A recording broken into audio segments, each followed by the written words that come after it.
శ్రీమాత్రే నమః. యోజనగంధి సంతన వృత్తాంతం.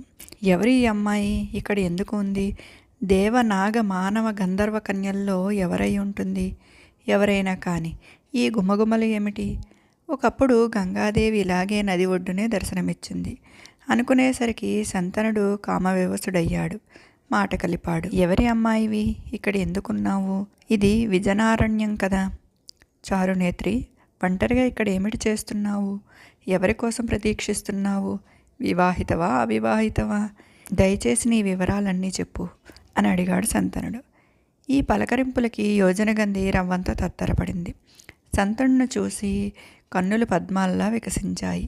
నేను దాసరాజు కూతుర్ను, తండ్రి చాటు కన్యను. ఇదిగో ఈ నావ నడుపుతూ ఉంటాను. ఉచితంగా యాత్రికుల్ని నది దాటించి అటూ ఇటూ చేరుస్తూ ఉంటాను.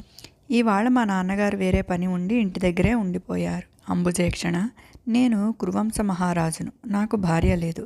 నిన్ను ధర్మపత్నిని చేసుకుంటాను, అంగీకరించు. నీ రూప యవ్వన విలాసాలకు నేను దాసుణ్ణి, అనుగ్రహించు.